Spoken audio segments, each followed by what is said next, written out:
Sir जैसे आपने थोड़ी देर पहले कहा था कि आप कुछ भी कर रहे हो उससे आप बेटर करते हो, सोसाइटी आपको ऐसे सिखाती है। तो सर कुछ भी बेहतर ना करना एक नॉन स्टैटिक से अप्रोच नहीं होगी, जहाँ है वहीं रुके हुए हैं, ये कैसे होगा? नहीं, जब ये कहा जा रहा है कि ये तुमने सीख लिया है कि तुम्हें बेहतर होना है, तो तुम ये कर ही नहीं पाओगे कि वो सीखे सीखे तुम बेहतर होने की कोशिश ना करो। तब तुम अगर कहीं रुक भी जाओगे तो इसलिए रुकोगे कि उसी में तुम्हारी बेहतरी है। तो दिखने में तो ऐसा लगेगा कि रुक गए, स्टैटिक हो गए, पर रुक भी किस लिए रहे हो कि बेहतरी है। तुम्हारा रुकना वैसे ही होगा कि जैसे कोई ट्रेडमिल पर रुक जाए। चल तो अभी भी रही है ना, हम नहीं चल रहे, कुछ और है जो हमें आगे बढ़ा रहा है।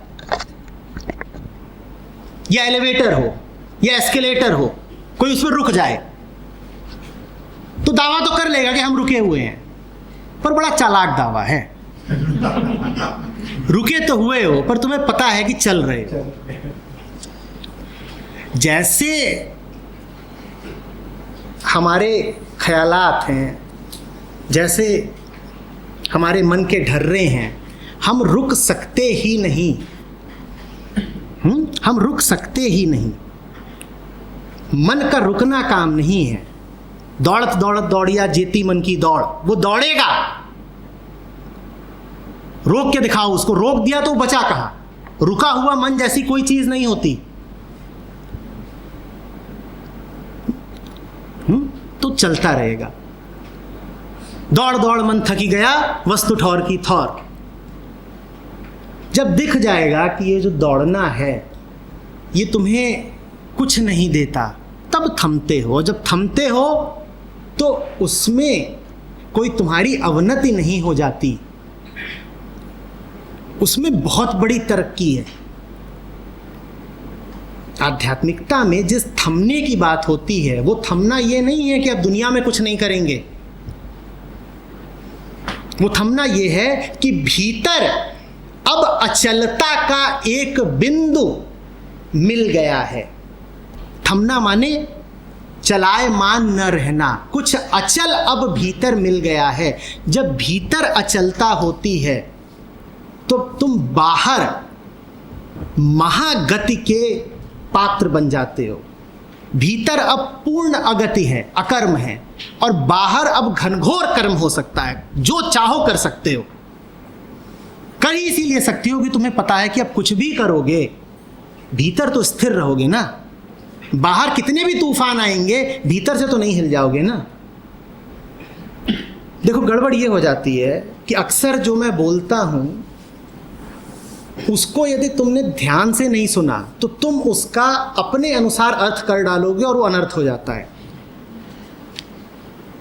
और फिर दोषी मुझे ठहरा दोगे कि आपने ऐसा बोला था। मैंने बोला क्या, पहले उसको ध्यान से समझो, बाद में इस होड़ में आना कि इसको अब जीवन में कार्यान्वित करना। और होता है ऐसे लोगों के साथ जो बिना सुने बिना समझे जीवन में उतार देते हैं, क्योंकि उन्होंने मेरी बात का अपने अहंकार अनुरूप कुछ अर्थ कर लिया होता है। वो अर्थ उनको बहुत भारा होता है। उन्होंने सुना ही वही होता है जो सुनना चाह रहे होते हैं, और फिर वो कर डालते हैं।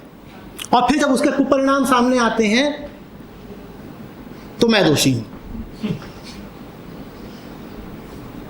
मैं कहता हूं कि संसार में तुम्हें पूर्ण रूपेण डूबना है, और वो मात्र तभी हो सकता है जब तुम्हारा हृदय सत्य को समर्पित हो।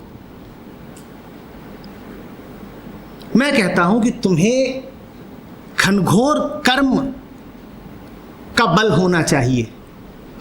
जिंदगी की किसी भी स्थिति से तुम्हें पीछे नहीं हटना चाहिए।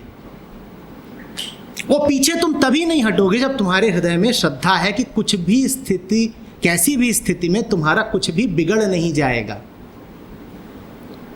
मैं कहता हूं तुम्हारे सारे रिश्तों में सच्चाई होनी चाहिए, गर्मी होनी चाहिए, प्रगाढ़ता होनी चाहिए। मैं कहता हूं कि तुम जो बातें करते हो रिश्ते तोड़ने की, ये मूर्खतापूर्ण बातें हैं, क्योंकि रिश्ते तोड़ तोड़ करके भी तुम जाओगे कहां। आदमी जीता ही रिश्तों में है। एक रिश्ता तोड़ोगे दूसरा कहीं कुछ और बन जाएगा, किसी और प्रकार का बन जाएगा। रिश्ते तोड़ने नहीं हैं, रिश्तों में सजीवता लानी है, रिश्तों में सच्चाई लानी है, रिश्तों में जिंदगी लानी है। जब मैं कहता भी हूं कि अपने रिश्तों की ओर ध्यान से देखो और देखो कि उनमें कितना झूठ भरा है, तो मैं यही रुक नहीं जाता। मैं कहता हूं कि अब इन रिश्तों का जीर्णोद्धार करो। ये उचित नहीं है तुम्हारे लिए कि तुम पटाक्षेप कर दो। ये उचित नहीं है तुम्हारे लिए कि तुम कह दो कि हमने तोड़ा, हमने खत्म किया, क्योंकि ऐसे कुछ नहीं खत्म होता।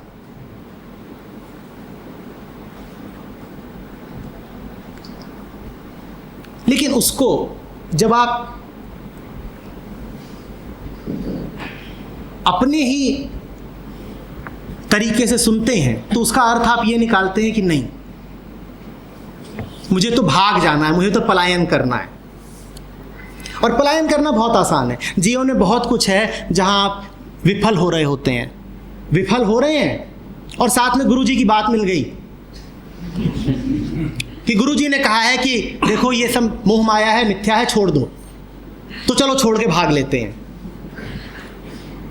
आध्यात्मिकता भगोड़ेपन का नाम नहीं है। कृष्ण अर्जुन को ये नहीं कह रहे हैं कि तू मैदान छोड़ के भाग जा।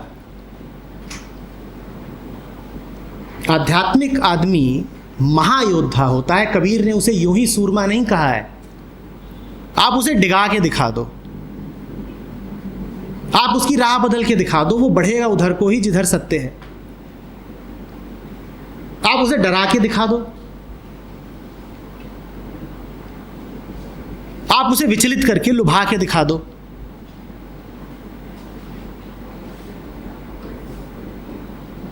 वो जीता है। वो वास्तव में दावा कर सकता है कि मैंने जिंदगी जी है। जीवन शास्त्र है, जीवन की कला है अध्यात्म। दुर्भाग्य की बात यह रही है कि ग्रंथ ऐसे बहुत लोगों के हाथों में पड़ गए जिनका जीवन खुद अनजिया था, तो उन्होंने शिक्षा भी यही दे दी कि आध्यात्म जीवन का निषेध है, कि बेटा छोड़ो ये सब। मोक्ष का मतलब है कि बिल्कुल सब त्याग दो और घुस जाओ कहीं जंगल में, किसी गुफा में चढ़ जाओ बिल्कुल हिमालय पे। यही आध्यात्म है। करोगे क्या हिमालय पे? गंदा करोगे और क्या करोगे?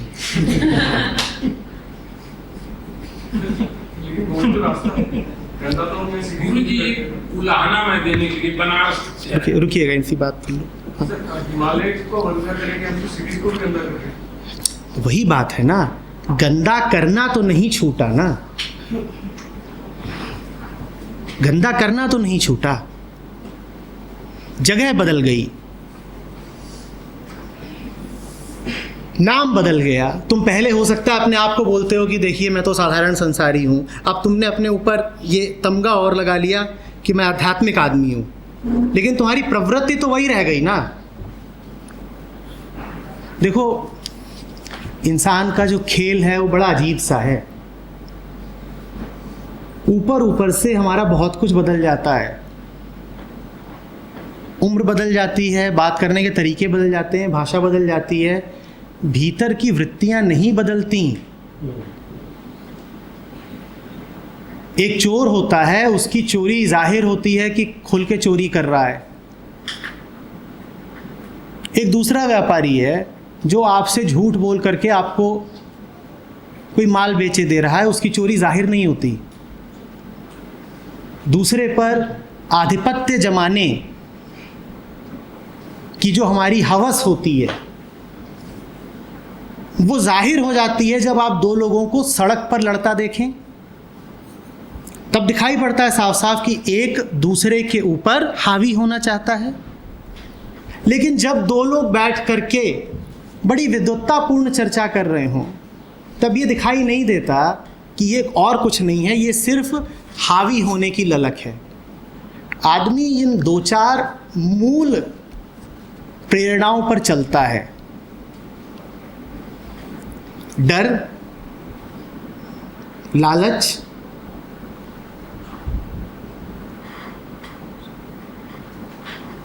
तमाम तरीके की आकांक्षाएं। ये अपना रूप बदलती रहती हैं, शब्द बदलते रहते हैं। मेरी प्रार्थना है आपसे कि शब्दों पर रुक ना जाया करें।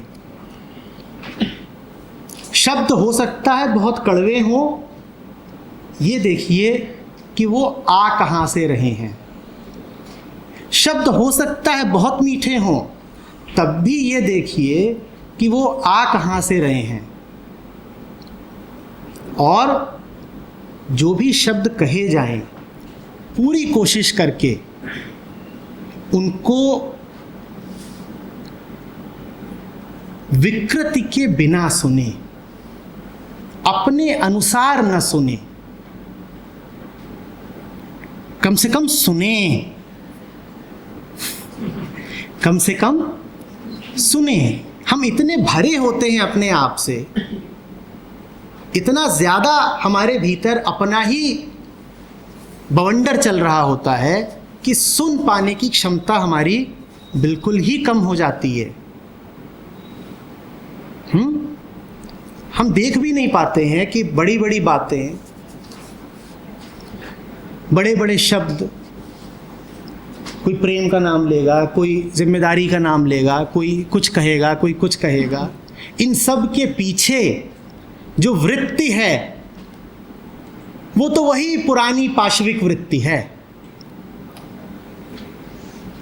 मुक्ति और कुछ नहीं है। मुक्ति इसी का नाम है कि मैं देख लूं कि मैं जो कुछ बोलने जा रहा हूं वो वास्तव में क्या है, मैं जो कर रहा हूं वो वास्तव में क्या है, उसका केंद्र कहाँ है, वो उद्भूत कहाँ से हो रहा है। एक बार आपने ये देख लिया तो फिर आपका जो जोर है ना, आपके कर्म में जो अहंकार जनित ऊर्जा है, फिर वो कम हो जाएगी। फिर आपका लहजा ज़रा नरम पड़ जाएगा, फिर आपका लहजा ज़रा नरम पड़ जाएगा। आप में वो फिर सख्ती नहीं रहेगी कि ये बिल्कुल चले जा रहे हैं, अडिग हैं अपने रास्ते पर, अपनी बात पर। फिर आप ज़रा रुक करके देखना भी चाहेंगे कि क्या हो रहा है, क्या नहीं हो रहा है। फिर आपकी दृष्टि ज़रा अपनी ओर मुड़ेगी।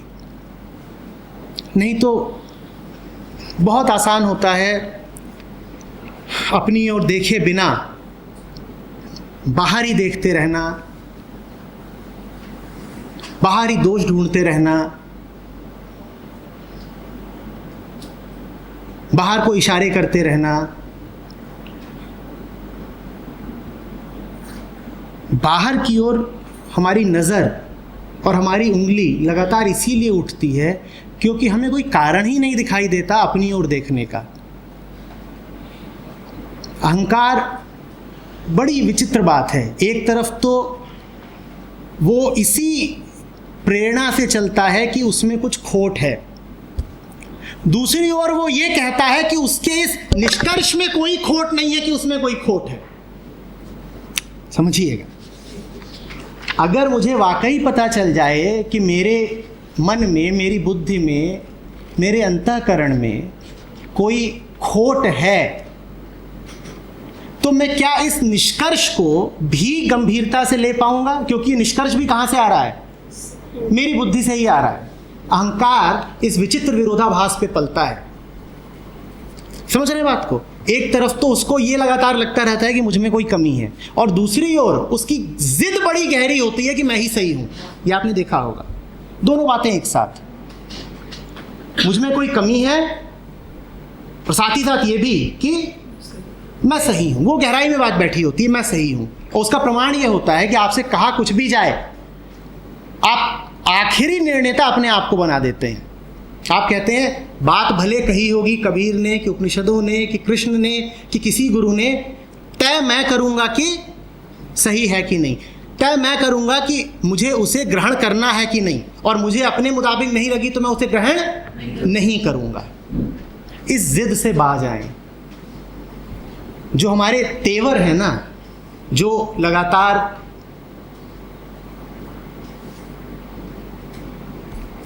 उन्मुख रहते हैं बाहर की ओर ही, ज़रा वो नरम पड़ें, थोड़ा अपनी ओर देखना शुरू करें। उसी को फिर मैं तरलता कहता हूँ।